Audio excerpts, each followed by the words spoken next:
Es un placer, estimados oyentes de la revista Radial, recibirlos una vez más.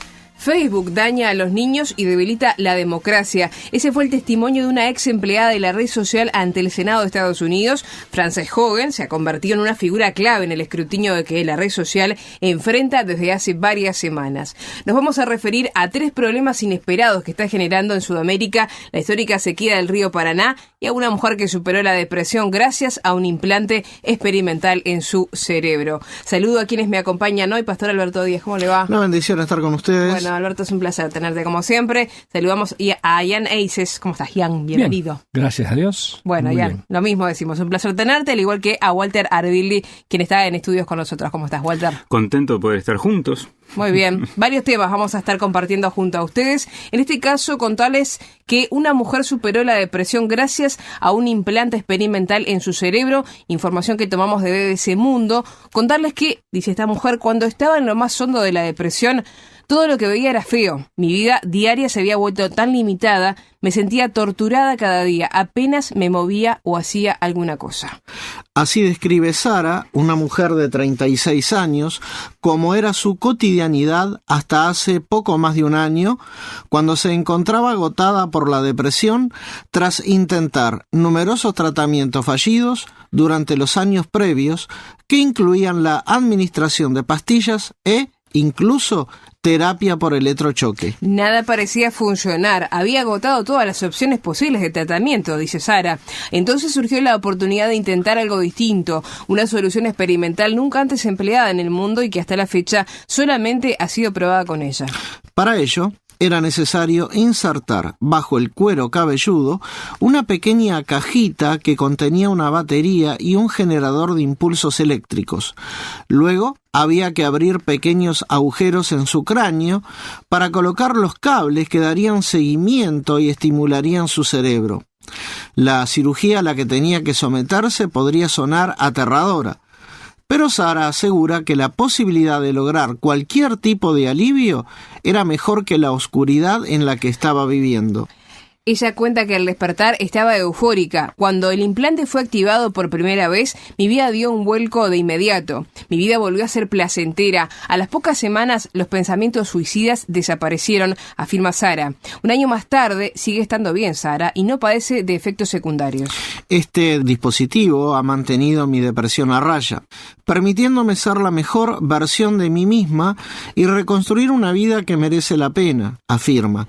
El dispositivo siempre está encendido, pero solamente envía impulsos cuando determina que ella lo podría necesitar. Sara indica que no puede sentir cuándo el dispositivo está funcionando, pero advierte. Probablemente podría decirte que se activó unos 15 minutos después de que lo hiciera, debido al estado de alerta o a la energía positiva que siento. Hablamos de este testimonio, Ian, entonces, de una mujer de 36 años, sufría depresión, ahora con la implantación de este dispositivo, un año después, continúa bien y parece no padecer efectos secundarios. Es una historia hermosa y animadora ver que un dispositivo experimental pudo producir una mejoría en su calidad de vida tan radical, ¿no? La tecnología de veras puede quitarnos cosas. Puede sustituir la comunicación natural y sana, puede sesgar nuestras opiniones, como lo vamos a ver en un rato con el tema de Facebook, puede convertirnos en gordos y sedentarios, pero también puede aliviar algunas de nuestras penas y devolvernos una sensación de salud. También puede ser una tremenda bendición, ¿no? Como en este caso. Pensemos en los lentes que varios de nosotros usamos, los audífonos, los marcapasos, las válvulas artificiales de corazón, la bomba automática de insulina y ahora también la estimulación cerebral profunda, como en este caso, un procedimiento médico en el que unos electrodos implantados envían impulsos eléctricos a estructuras específicas del cerebro y esta es una terapia prometedora para la depresión resistente a tratamiento. Así que no todos ahora salgan al médico, quieran un aparato de estos. Es para casos específicos. Esto lo informa también, además de BBC, Deutsche Welle del 5 de octubre. Dice que ensayos clínicos previos habían mostrado un éxito limitado en su uso, en parte porque muchos dispositivos solo pueden dar una estimulación eléctrica constante.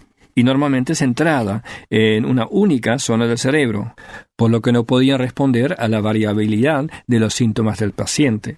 Los investigadores descubrieron patrones de actividad eléctrica cerebral relacionados con los estados de ánimo e identificaron nuevas regiones del cerebro que podían ser estimuladas para aliviar la depresión. Además encontraron un biomarcador neural, un patrón específico de actividad cerebral que indica el inicio de los síntomas. Para personalizar la terapia, uno de los electrodos del aparato se puso en la zona del cerebro donde el equipo había encontrado el biomarcador y el otro en la región del cerebro del circuito de la depresión.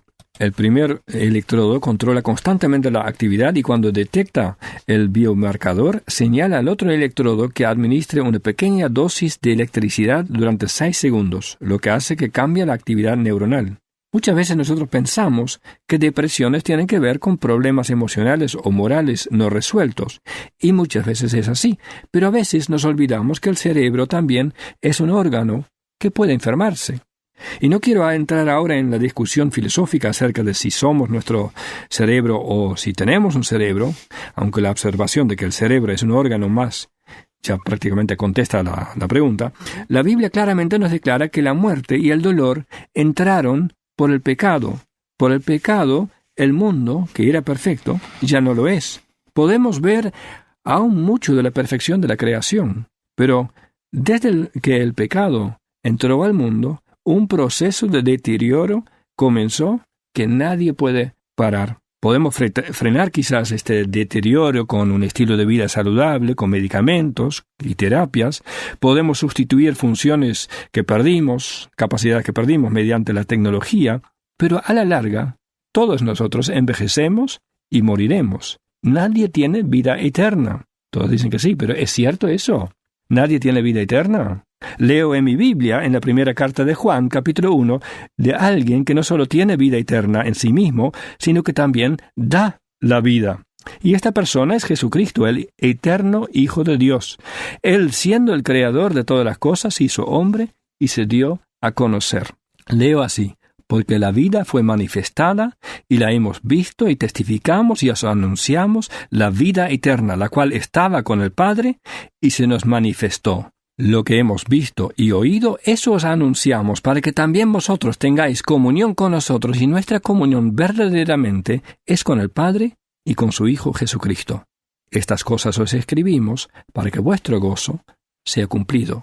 Este pasaje me enseña 4 cosas. Primero, la vida eterna es una realidad, no un invento. Juan dice que él y los otros discípulos nos hablan de lo que han oído, lo que han visto con sus ojos, lo que contemplaron y palparon sus manos.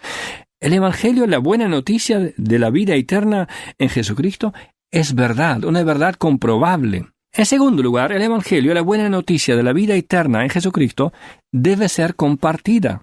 Dios no lo mantuvo en silencio, sino leemos, se nos manifestó. Los discípulos no lo mantuvieron para ellos tampoco, sino leemos, lo que hemos visto y oído, eso os anunciamos, para que también vosotros tengáis comunión con nosotros. Y con esto llegamos al tercer punto. El Evangelio, la buena noticia de vida eterna en Jesucristo, se expresa en la comunión. Juan escribe para que nosotros también podamos compartir esta experiencia que él tuvo. Jesús, a quien oyó, vio y tocó, también se manifestó para ti. Si tú le crees a su palabra, si confías en él, tendrás una relación viva con otros cristianos, y no solo eso, sino con Dios mismo. Eso os anunciamos, dice Juan, para que también vosotros tengáis comunión con nosotros, y nuestra comunión verdaderamente es con el Padre y con su Hijo Jesucristo. Así que aprendo por el Evangelio que hay vida eterna. Esto es número 1. No es un invento ni una filosofía, sino una verdad experimentable. Número 2. Hay que compartirlo con otro. Número 3. Se expresa en comunión. Y número 4. Produce gozo. Estas cosas os escribimos para que vuestro gozo sea cumplido. Este gozo va más allá de la salud, más allá de tus emociones del momento. Es una constante que no depende de las circunstancias, ni siquiera de la salud de tu cerebro. Es un gozo que va más allá de la muerte porque continúa en la comunión con el Dios eterno. Así que gracias a Dios por la tecnología que proporciona una mejor calidad de vida y sobre todo gracias a Dios por su Hijo que da vida ahora y para toda la eternidad. Una buena noticia que es verdad, que hay que comunicar a otros, que se vive en la comunión y que produce gozo duradero.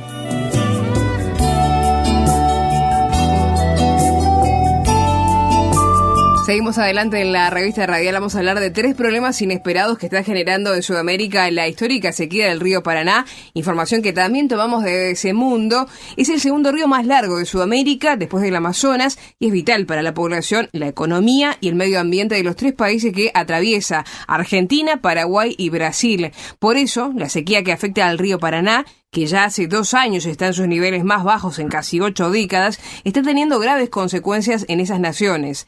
El río, que en promedio tiene un caudal de unos 17.000 metros cúbicos por segundo, este año cayó hasta los 7.000, apenas por encima del valor mínimo histórico registrado en 1944.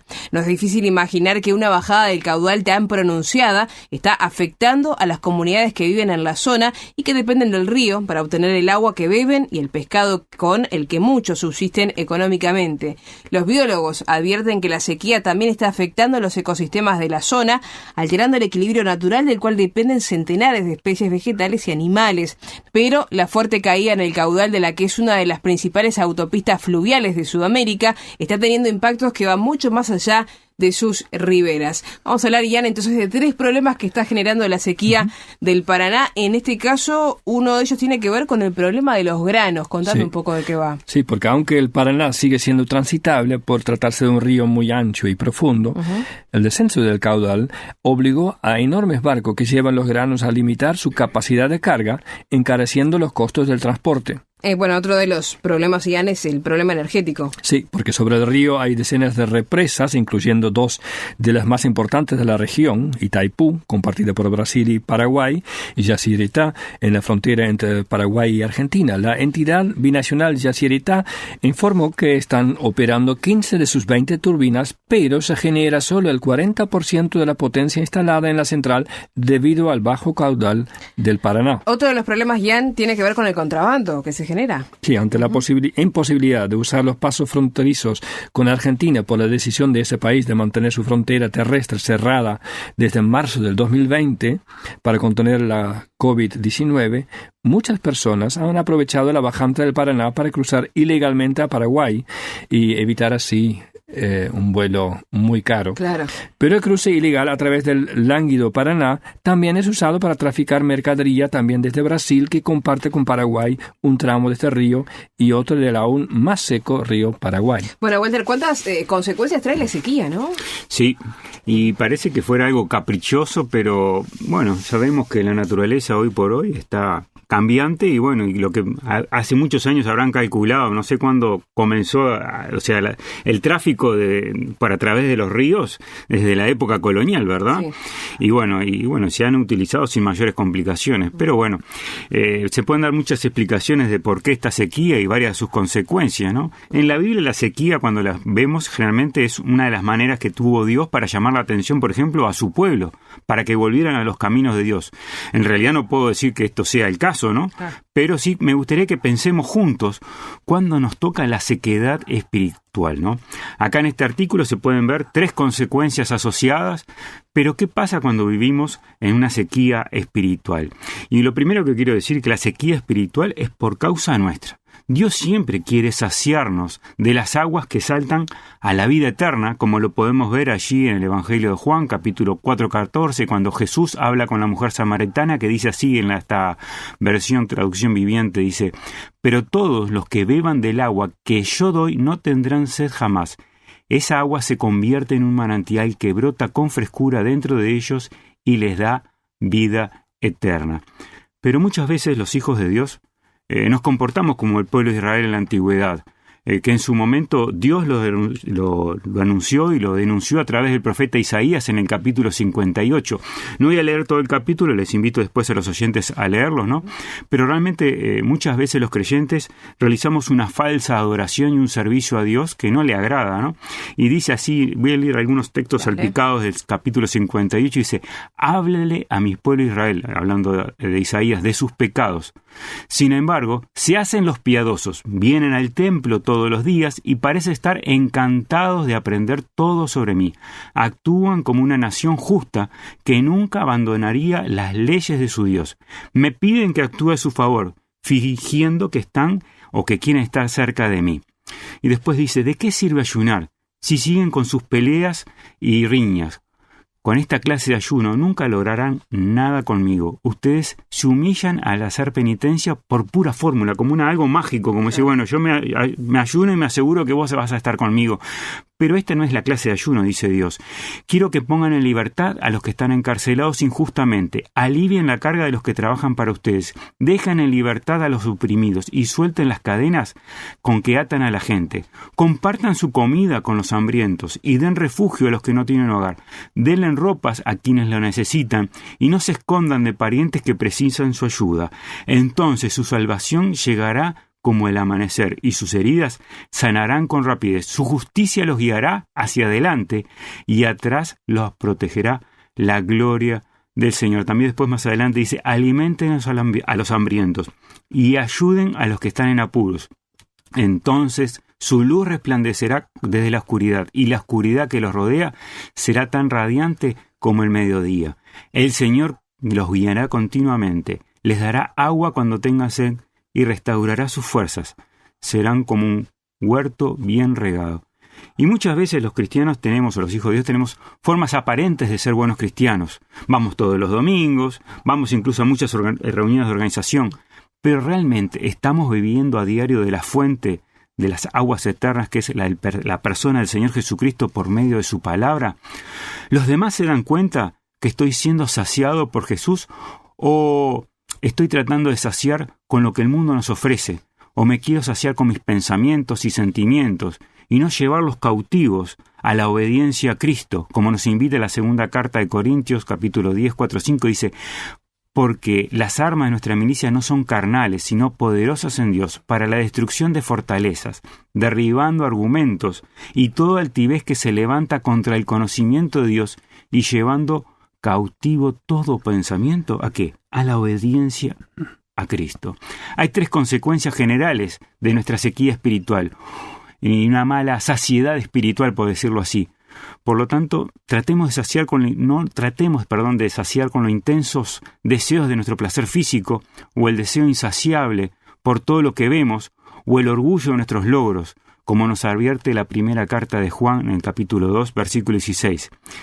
Y si lo hacemos, si no nos saciamos como debemos saciar, nos saciamos a nuestra manera, viviremos una vida que no agrada a Dios. En cambio, si buscamos saciarnos en la persona del Señor Jesucristo, seguramente se cumplirá este precioso versículo de Isaías 58:11 que dice, Jehová te pastoreará siempre, y en las sequías saciará tu alma, y dará vigor a tus huesos, y serás como un huerto de riego, y como manantial de aguas, cuyas aguas nunca faltan. Si nos están faltando las aguas, no es por culpa de Dios. Seguramente no estamos buscando realmente dónde saciar nuestra vida y nos saciamos a nuestra manera o con lo que el mundo nos ofrece.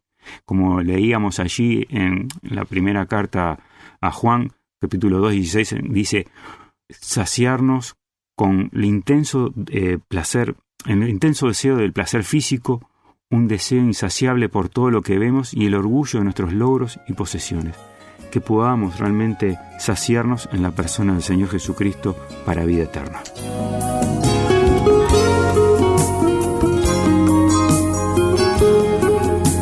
Continuamos en la recta final de la revista Radial. Seguimos hablando en este caso de Facebook, que daña a los niños y debilita la democracia, según el duro testimonio de la ex empleada de la red social Frances Hogan ante el Senado de Estados Unidos. Información que también tomamos de BBC Mundo. Las plataformas de Facebook dañan a los niños, avivan la división y debilitan nuestra democracia. Así lo afirmó Frances Hogan, una ex empleada de Facebook que ofreció su testimonio ante un comité del Senado de Estados Unidos. La mujer de 37 años que se desempeñó como gerente de producto de la compañía de Mark Zuckerberg se ha convertido en una figura clave en el escrutinio que la red social enfrenta desde hace varias semanas. Hogan aseguró que la compañía ha elegido repetidamente poner las ganancias por encima de la salud mental de sus usuarios incluidas las adolescentes que usan las plataformas de redes sociales. Sobre este tema habló también ante el Senado. El liderazgo de la compañía sabe cómo hacer que Facebook e Instagram sean más seguros, pero no harán los cambios necesarios porque han puesto sus ganancias astronómicas antes que las personas, afirmó.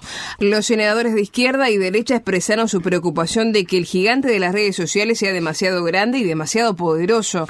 El republicano Ted Cruz subrayó lo que considera como censura de los puntos de vista conservadores de Facebook. Otros se centraron en la evidencia de que Facebook ignoró su propia investigación de que Instagram afecta negativamente la salud mental de las adolescentes. Lo mejor que puede esperar Facebook en este momento es que sus detractores se dividan sobre cuáles son las mejores medidas para afrontar lo que les preocupa. Sin embargo, los ejecutivos de Facebook tienen una cantidad limitada de tiempo para tomar acciones si quieren evitar la suerte de la Telefónica Bell en la década de 1980, recordamos, fue la división de esa empresa. Por estas horas, Facebook, Alberto, está en el ojo de la tormenta, sobre todo porque hay una funcionaria que está señalando que la compañía sabe que está dañando, sobre todo la salud de los menores, pero parece que eso no le interesa a la empresa con respecto, sobre todo, a la pérdida que puede generar eso económicamente. Sí, ella apuntó hacia dos direcciones, ¿no? Por un lado, ella dice que afecta a los niños y por otro lado dice que debilita la democracia. Sí.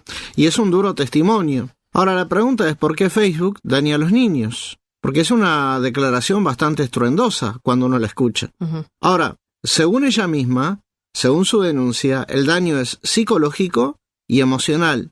¿Por qué? ¿O dónde es que se origina ese daño? Ella argumenta que se debe al intercambio de fotos, tanto de Facebook como Instagram, y eso, dice ella, conduce a una presión social que lleva a trastornos de la alimentación, problemas de salud mental y problemas de imagen corporal. Y yo creo que una vez más debemos tocar el tema de la responsabilidad parental, la responsabilidad de los adultos, la responsabilidad de los padres sobre el manejo de las redes sociales por parte de nuestros hijos. Porque en definitiva, no es Facebook ni es Instagram, sino cada padre el que debe decidir qué compañía entran con nuestros hijos en nuestra casa. Porque ¿cuál es el problema? Hace 2 o 3 generaciones los padres enfatizaban y ponían la lupa para ver qué clase de amigo tiene mi hijo, qué clase de amiga tiene mi hija, con quién entra mi hijo a casa, con quién entra mi hija a mi casa. El problema es que ahora viene en el bolsillo o viene dentro de la mochila. Entonces es más difícil.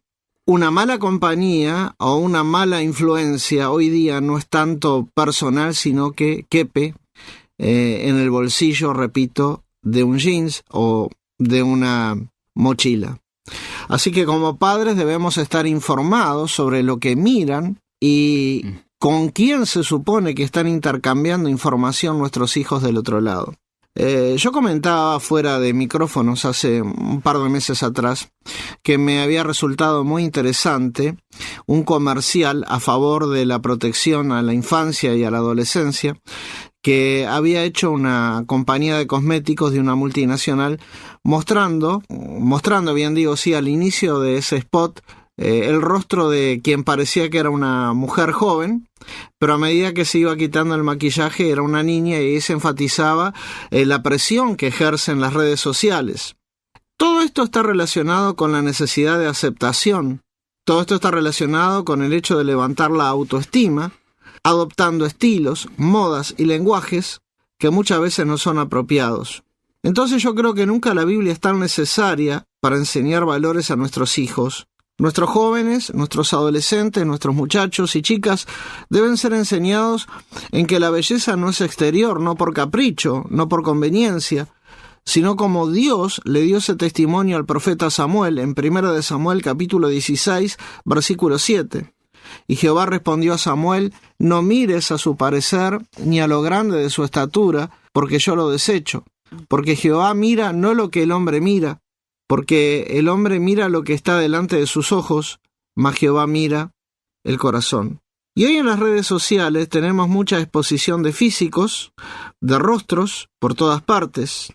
Y nuestros muchachos y jovencitas cristianas necesitan considerar el ejemplo de mujeres que en la antigüedad honraron a Dios. En Primera de Pedro, capítulo 3, versículo 3, habla de un adorno, el cual no es para nada exterior, ni tampoco se basa en peinados, ni en atavíos de oro, ni en ropas caras, sino dice, en el hombre de corazón encubierto, incorruptible, en ornato de espíritu agradable y pacífico, lo cual es de grande estima.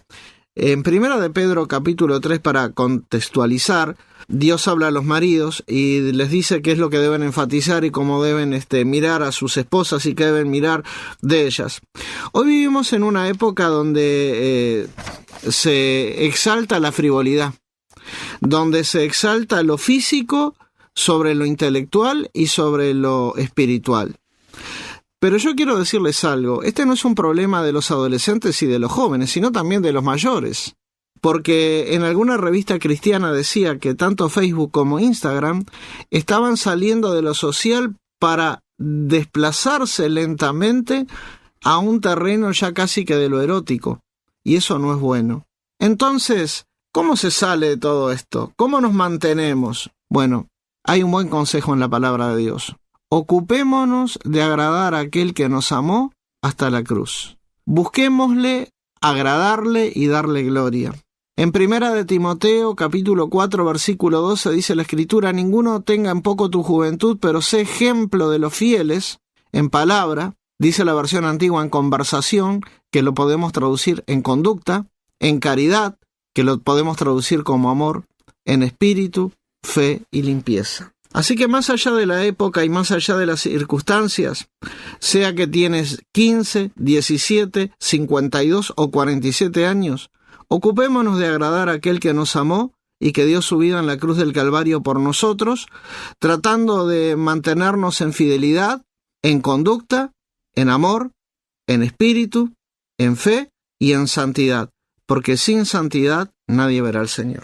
Estamos llegando al final de esta revista radial. Yo le quiero agradecer a Alberto, también a Walter y a Ian por los comentarios y reflexiones en este programa, allí en la operación técnica a Robert Brasil, que les habla Victoria Pereira. Como siempre, muchas gracias y les decimos que se pueden comunicar con nosotros. Lo pueden hacer por WhatsApp al 00598-99000540. Reitero, 00598-99000540. Si escriben desde Uruguay lo hacen directamente al 099-000540. Nos pueden buscar en Facebook, allí ponen en el buscador @llamadaweb.org y nos identifican como Llamada Medianoche Uruguay con el logotipo en verde. Nos pueden escribir a revistaradial@llamadaweb.org o visitarnos en la página www.llamadaweb.org. Será hasta un próximo programa, amigos. Que pasen muy bien.